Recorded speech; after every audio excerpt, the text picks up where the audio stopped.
असल में कथा तो यहां से आगे शुरू होती है। ये जो वनवास के 14 वर्ष हैं राम जी के, ये है असली राम कथा। बाकी तो ये तो सबके जीवन में घटता है, जैसा अभी यहां तक घटा है। दशरथ जी के यहां जन्मे, बड़े हुए, पढ़े लिखे, जनकपुरी पहुंचे, धनुष तोड़ा, तोड़ करके विवाह कर लिया। अब उन्होंने धनुष तोड़ करके विवाह किया, आजकल लोग फोन तोड़ के विवाह कर लेते हैं। हाँ, बात करते करते वह फोन तोड़ देंगे, फोड़ देंगे, और फोन को तोड़ वो फोड़ वही समझ लो, वही पे चिपके रहे भैया, वही पे लगे रहे, सत्यानाश। बहुत से इनकी सगाई छूट जाए, क्योंकि ब्याह से पहले यदि बेटा बेटी फोन पे बात करने लग गए हैं तो फिर तो कहीं ना कहीं तो लीक्स तो होना ही है महाराज। नहीं होगा, आपकी औकात, असलियत सब एक दूसरे को पता चल जाती है, तो वो प्रेम नहीं रहता, प्रेम नहीं रहता। चलो फोन कर रहे हैं यहां तक तो सीमा है महाराज। विवाह से पहले ही बेटा बेटी घूम रहे हैं एक साथ, पार्कों में, होटलों में, और हम लोग इसी को अपनी शान समझ रहे हैं, इसी को हम अपनी शान समझ रहे हैं। हमारी संतति नष्ट होती जा रही है। आप संस्कृति की चर्चा कर रहे हो, संतति को संभालना, संस्कृति की रक्षा करनी है तो अपनी संतति को संभालिए। संस्कृति की रक्षा, धर्म की रक्षा तभी तो होगी जब हमारी संतति की रक्षा हम कर सकेंगे। बच्चों की रक्षा हम कर नहीं पा रहे, बात संस्कृति की करते हैं, बात धर्म की कर रहे हैं, और बच्चों की रक्षा हम कर नहीं पाते, सुंदर शिक्षा दे नहीं पाते। इतने खुले मत छोड़ो इन्हें, जो तुम्हारी मान मर्यादा, तुम्हारी इज्जत, तुम्हारी मान, तुम्हारे सम्मान और अपने धर्म और संस्कृति की धज्जियां उड़ा के रख दें ये बालक। इतने खुले बच्चों को मत छोड़िए भाई, अंकुश रखिए बच्चों पर, लाड़ करिए, प्यार करिए, दुलार करिए, हर आवश्यकता की पूर्ति करिए, लेकिन ऐसा नहीं कि ये जो चाहें वही हो। संस्कृति का बहुत ह्रास हो रहा है साहब, वो हमारी संतति के कारण। इसलिए अपनी संतति को संभालें। संस्कृति की रक्षा केवल संतति की रक्षा से ही हो सकती है, दूसरा कोई मार्ग नहीं है।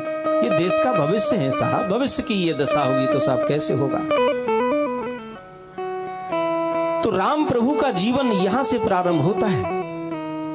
ये तो सबके जीवन में था, जैसा राम जी के जीवन में हुआ ऐसा सबके जीवन में होता है। असल में राम कथा यहां से आगे प्रारंभ होती है। असल दुख अवध के सामने अब पैदा हुआ। दशरथ जी का भी मनो इच्छा पूर्ण नहीं हुई, तो हमारी कोई इच्छा अधूरी रह जाए तो कोई बड़ी बात नहीं है। लेकिन सज्जनों, अब यहाँ से आगे की जो कथा है, भगवान प्रभु यहाँ से आगे वन में गए। वन में जिस हेतु गए, विप्रधेन सुरसंत हित लीन मनुज अवतार, निज इच्छा निर्मित तनु माया गुण गोपार। भगवान संत महापुरुषों की रक्षा के लिए, वेद की रक्षा के लिए, गौ रक्षा के लिए, इनकी धर्म की स्थापना के लिए अवतरित हुए थे। भगवान स्वयं की इच्छा से बन गए। राक्षसों का उद्धार करना था, संत महात्मा को आनंद प्रदान करना था, धर्म की स्थापना इसी विधि से करनी थी राम जी को। हेतु उसमें कोई भी बना हो, राम जी की इच्छा, राम जी बन गए, राम जी ही लौट करके आए, फिर राम जी का ही राज्याभिषेक हुआ। सब विधिवत वही हुआ जो राम जी चाहते थे। बाकी न वहां मुहूर्त काम आया, न कोई घड़ी काम आई। इसीलिए वशिष्ठ जी ने अपने आप को पहले ही बचा लिया। भरत जी ने पूछा भी था कि गुरुदेव आप तो समर्थ हैं, सब कुछ जानते, त्रिकालदर्शी संत हैं, फिर ऐसा कैसे हो गया? पिता मर गए, भाई वन में चले गए। तो महाराज वशिष्ठ जी ने भरत जी से यही कहा, होनहार भाभी प्रबल कहेऊ बिलख मुनिनाथ, हान लाभ जीवन मरण यस अपयस विधि हाथ। भरत, यहां वही होता है जो विधि को मंजूर है, विधाता को नहीं, विधि को। विधि अलग है, विधाता अलग है। विधि स्वयं ठाकुर जी है, विधि और विधाता तो ठाकुर जी ने बनाए हैं। विधाता का काम अलग है। आयु, जन्म, कर्म, विद्या, निधन, ये विधाता माँ के गर्भ में लिखता है हमारे।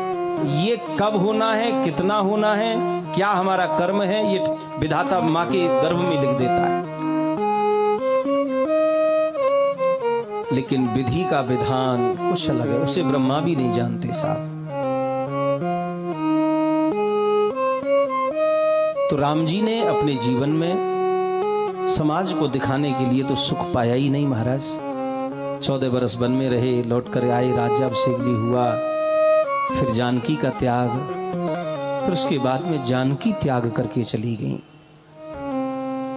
सुख की चर्चा करी जाए तो सज्जनों संसार में सुख है ही कहां, सुख नहीं है। हाँ, आनंद भरपूर है। यदि आप लूट सकते हो तो आनंद की यहां कमी नहीं है। सुख चाहोगे तो सुख नहीं मिलेगा, कुछ क्षण के लिए मिल जाएगा, बाद में दुखी होना पड़ेगा महाराज।